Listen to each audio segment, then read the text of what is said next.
Assalamualaikum warahmatullahi wabarakatuh. Salam sejahtera untuk kita semua. Perkenalkan, nama saya Fikri Nur Fahmi, biasa dipanggil Fikri, kelas 11, jurusan Rekayasa Perangkat Lunak. Asal sekolah dari SMK Cendekia, Kabupaten Tasikmalaya.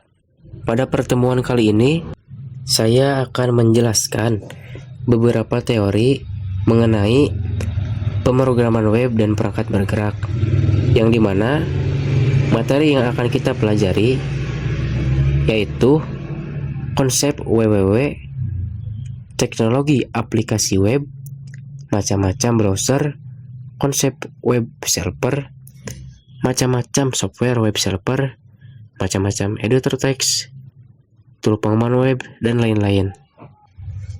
Nah, untuk lebih jelasnya, mari kita pelajari sekarang. Let's begin now. Sebelumnya, apakah kalian mengetahui sejarah internet dan web? Oke, terima kasih bagi yang telah menjawab. Kalian jawab saja di kolom komentar. Ya. Sejarah internet dan web berawal dari ditemukannya teknologi jaringan komputer. Internet merupakan jaringan komputer global dengan cakupan wilayah seluruh dunia. Web ditemukan pertama kali oleh Sir Timothy John Berners-Lee untuk mempermudah pertukaran informasi dengan sesama peneliti di tempatnya bekerja. Oke, selanjutnya ada konsep www. Apakah kalian mengetahui apa itu www? Sebelum saya menjelaskan, kalian tulis saja di kolom komentar apa itu www menurut pendapat kalian masing-masing. Baiklah, saya akan lanjutkan ya.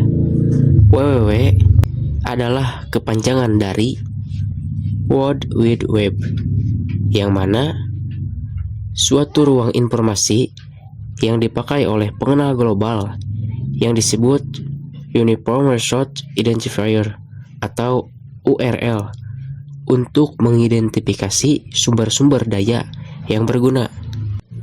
www juga ya sering dianggap sama dengan internet secara keseluruhan itu. Walaupun sebenarnya ia hanyalah bagian daripadanya gitu. Nah, selanjutnya, apakah kalian mengetahui fungsi dan manfaat www?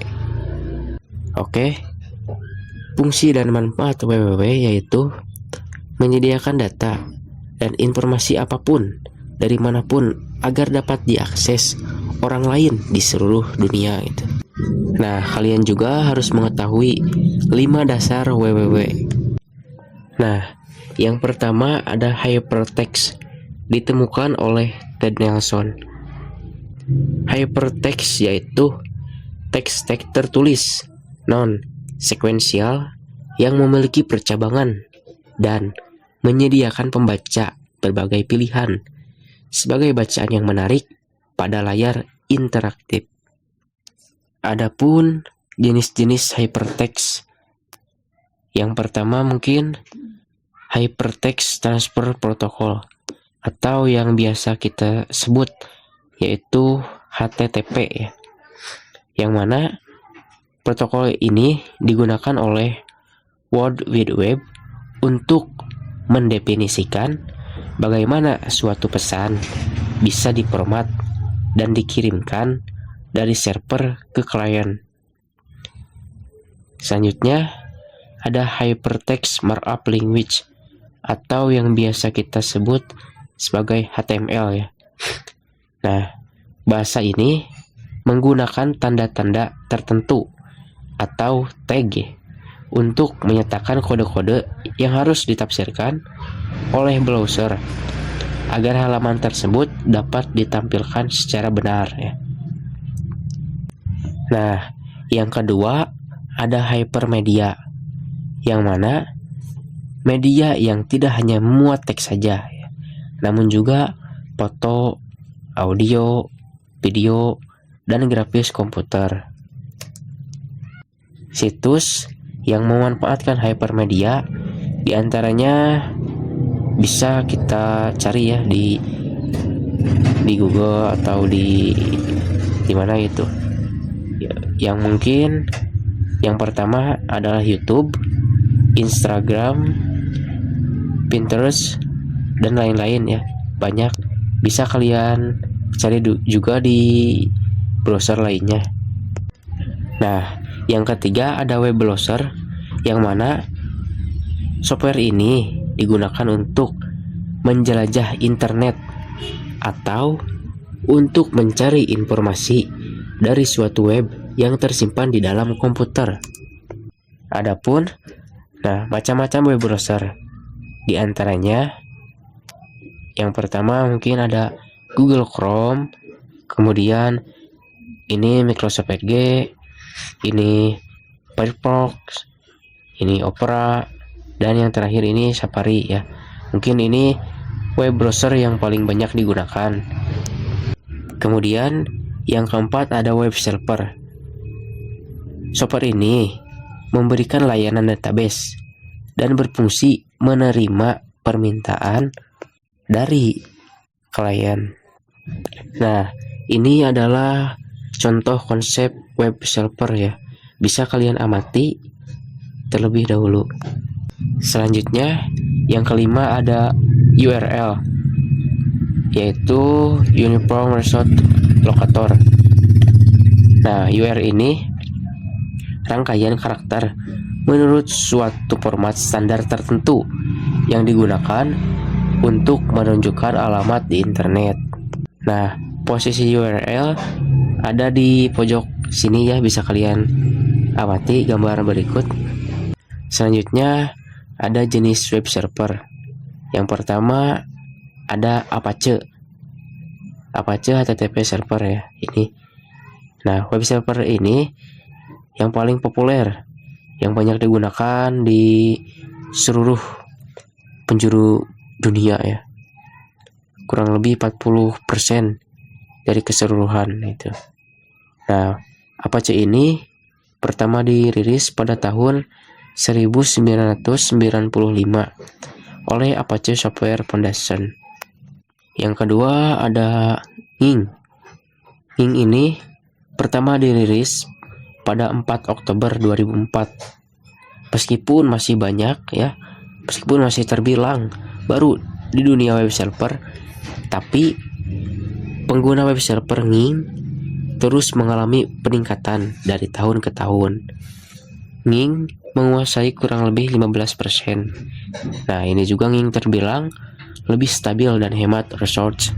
Nah, selanjutnya yang ketiga ada Leak TPD Play Leak, yang mana web server ini mengklaim sebagai web server paling hemat resource. Nah, ini pertama kali dirilis pada bulan Maret tahun 2003 ya. Saat ini Leak TTPD menguasai kurang dari 0,5% dari total pangsa pasar web server di dunia ini. Nah, selanjutnya ada Microsoft Edge. Ya, yang mana Microsoft Edge ini sebuah HTTP